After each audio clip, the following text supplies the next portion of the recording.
nous allons poursuivre donc tout de suite avec, on l'a accueilli tout à l'heure, il est venu spécialement de Paris, Rav Shmuel Houri Shalita. On vous demande s'il vous plaît, ברשות מוריי ורבותיי, מרא דאתרא, כבוד הרבנים, רבי בנימין, רבי חננאל, רבי רחמים. Je voudrais commencer mon Dvar Torah par un mot qu'on dit le jour de Rosh Hashanah, à un moment où tout l'Am Israël sait qu'il a besoin de Rahmé Shamayim. Il a besoin qu'Akadosh Baruch Hu soit miséricordieux avec eux. C'est avant Qiyat Shofar. C'est très bien. C'est marqué que le jour de Rosh Hashanah, il faut sonner au Shofar pour qu'Akadosh Baruch Hu se rappelle de l'Aqidat Ishaq. La phrase qui résonne dans nos oreilles au moment de la lecture de Eid Sha'ar Rasson, c'est Ayin Bemar Bocha Velev Samer. C'est la phrase, je pense que tout le monde la connaît. Et c'est une phrase que soit on l'apprécie, ou c'est une phrase qui nous touche. Moi aussi aujourd'hui,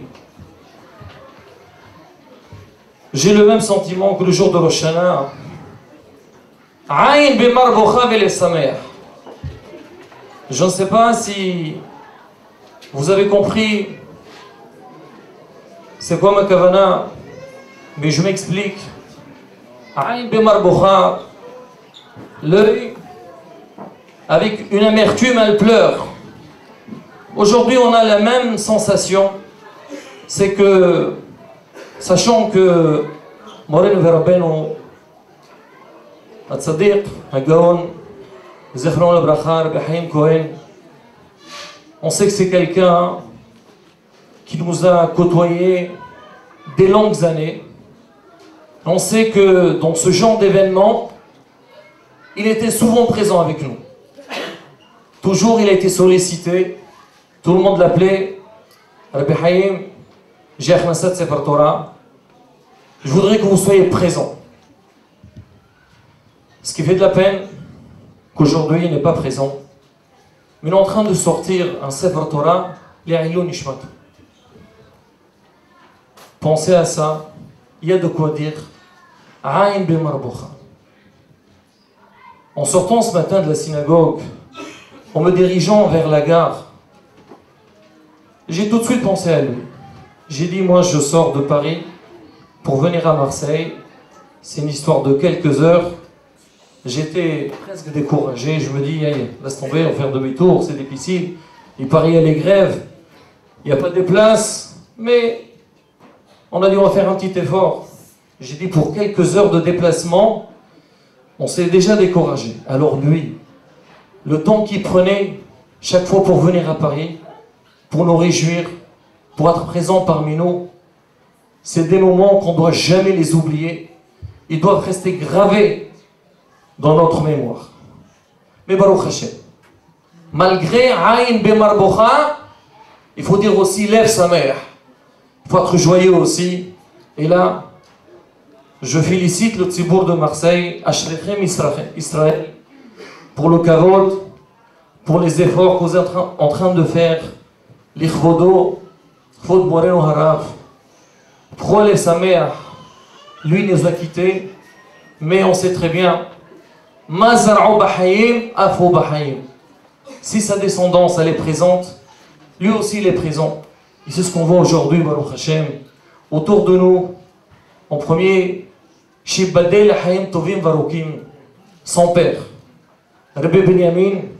On peut raboter un petit peu, imaginer les difficultés et la souffrance qu'il est en train de passer.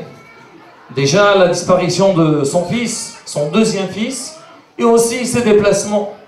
Ce n'est pas des déplacements faciles, mais il sait très bien. Sa présence aujourd'hui parmi nous chauffe le cœur. Et c'est ce que j'ai remarqué depuis que je suis arrivé. Les gens, ils arrivent, Ils savent qu'il y a des rabbanim, mais ils posent la question, et où Rabbi Binyamin? Ils savent qu'il a quelque chose à leur donner. Et c'est une chance pour nous, Rabotai. Baruch Hashem qu'on a encore des tzadikim parmi nous, qui s'appellent Aïné Israël, nos yeux qui peuvent nous diriger. D'autre part aussi, Ya Baruch Hashem, Moreno Harav Rabbi Hananel, Moreno Harav Rabbi Rahamim, qu'eux aussi, Baruch Hashem, ils ont pris cette charge sur eux de continuer les mosdot sur lesquels il a travaillé, Moreno Harav Rabbi Hayim Kohen Zechrono Ibracha. On va dire quand même un petit mot de la paracha. Depuis quelques semaines, on a démarré Sefer Bereshit. Rashi, sur le premier pasouk, il pose une question. Il dit Lama Amar Bishaq Lo haya tzarich להתחיל את התורה אלא מחודש הזה לכם. Qu'est-ce que la Torah est en train de raconter? Bereshit bara Elohim shamayim et haaretz. Il fallait commencer par la première mitzvah, la mitzvah de Kiddush HaChodesh. Rashi répond, il dit, parce que Korach Ma'asab guide les Amo, il voulait montrer à toutes les nations que la terre appartient à Kadosh Baruch Hu, il la donne à celui qui veut. Ça c'est la question de Rashi, de Rabbi Ishaq. Mais nous on a une autre question. La Torah, elle est composée de 613 mitzvot. La Torah est partagée en 5 livres, Hamisha Homshe Torah. Normalement, 613 mitzvot, ils doivent être distribués sur les 5 livres de la Torah. Il y a Bereshit, Shemot, Vayikra, Bamidbar, Devarim. 613, il fallait mettre, on va dire, 120 et quelques dans chaque paracha. Alors que, on voit dans Sefer Bereshit, il n'y a que 3 mitzvot. Mitzvah Priya Verivia, deuxième mitzvah Brit Mila, et la troisième, Gid Anaché. Sinon, tout le reste se trouve dans les 4 livres de la Torah. Ce qui est normal. Normalement, Kadosh Baruch Hu, tu as donné 613 mitzvot, alors partage-les sur les 5 livres. On apprend, dans chaque livre, on apprend un 5e de la Torah, un 5e des mitzvot. Pourquoi Kadosh Baruch il a préféré que sur la première paracha, il met, premier sefer, il met que 3 mitzvot, et tout le reste des mitzvot, il les met sur les 4 livres de Torah. Hachamim répondent pour nous apprendre une chose très importante. Derech eres kadma la Torah. Avant d'apprendre les halachot, avant de connaître les mitzvot, la première des choses, il faut apprendre le savoir-vivre. Comment la personne doit se conduire dans sa vie? Comment on va apprendre? Il faut voir Ma'aseh Avot Siman Labanim. Il faut voir ce qu'ils ont fait nos ancêtres, comment ils se sont conduits, et nous, on doit faire la même chose. Ça, le message que la Torah voulait nous donner en premier lieu. C'est Derech Eres après la Torah. On va voir cette paracha. Parachat Lech Lecha et Parachat Vayera. On a vu hier que Abraham Avinu, il s'est marié avec Sarah, il n'a pas eu d'enfant. Sarah, elle dit à Abraham, malheureusement, j'ai pas la chance d'avoir des enfants, je te demande, voilà, j'ai ma servante Hagar, marie-toi avec elle, et ses enfants, ils seront comme les miens. Abraham, il a l'accord de sa femme, il se marie avec Hagar. Il se marie avec Hagar, Hagar lui donne Ishmaël.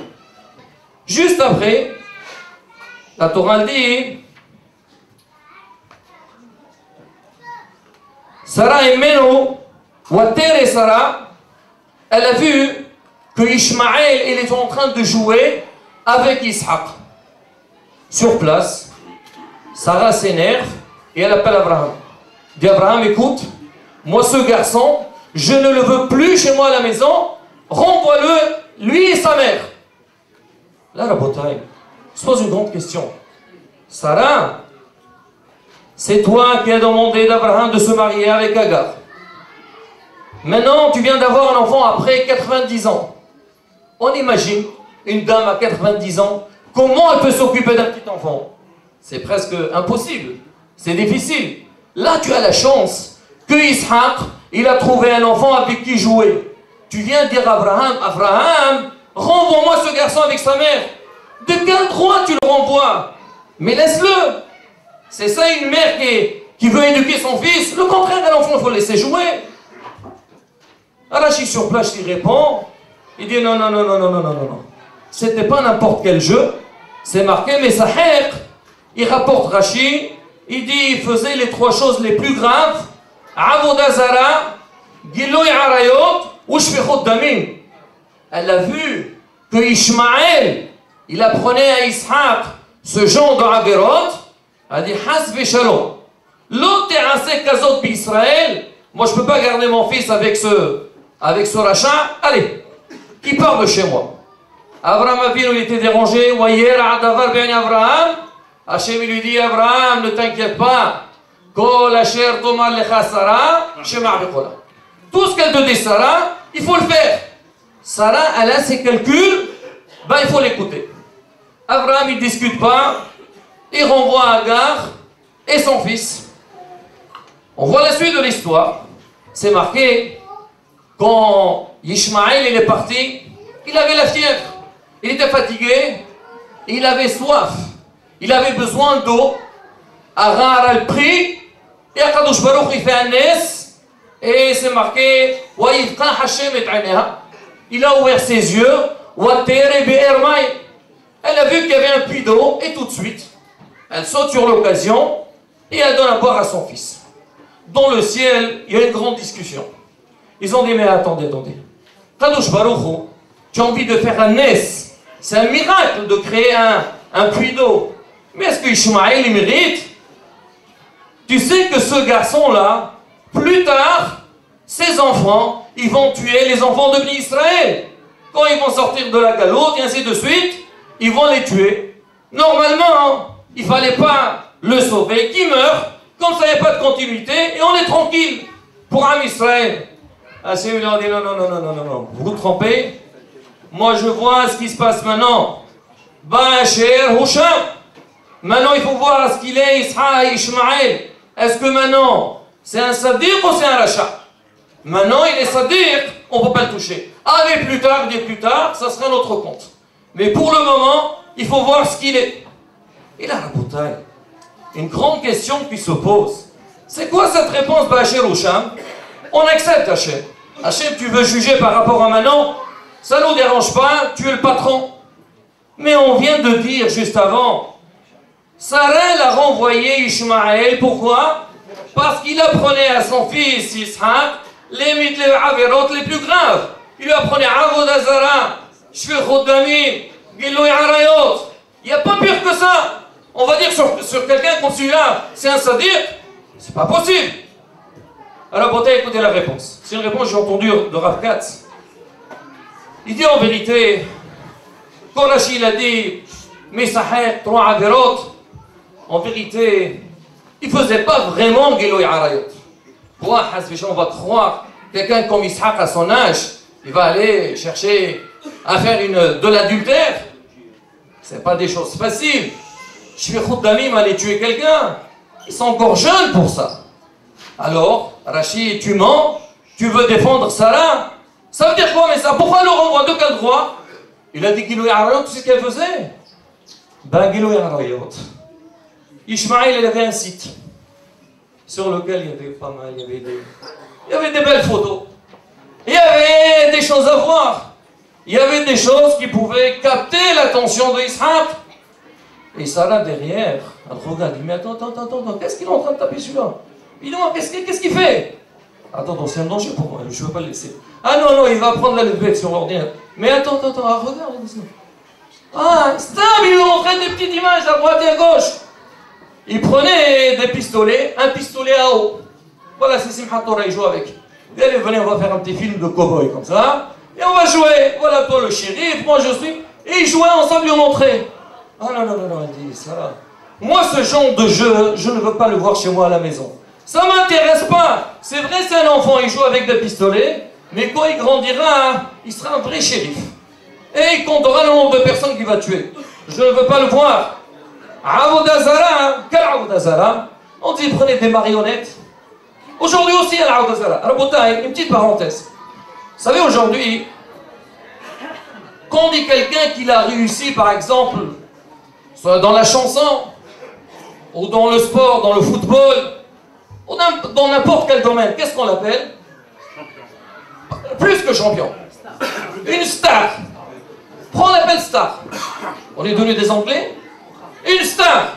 Ça veut dire quoi? C'est Kochav Olé, oui. Voilà, c'est une, comment on appelle, une étoile qui monte. Filante. Fil qui fait honte. Écoutez bien. Une étoile, ça veut dire quoi? Pourquoi on n'a pris que ça? On n'a pris que l'exemple de la star, de l'étoile. Alors, Botaï, avant quelqu'un qui fait l'idolâtrie, comment on l'appelle? Roved Kochavim. Il sert les étoiles. Aujourd'hui, les stars d'aujourd'hui, c'est la Avodah Zara, Botaï. Ça veut dire quoi, Avodah Zara? Quoi, je suis en train d'inventer des halachot? Je ne parle pas de halakha. Moi, je parle de hashkafa, de réflexion. Aujourd'hui, quand on voit les enfants, un enfant, que quand il est chez lui à la maison, il regarde, il a des images.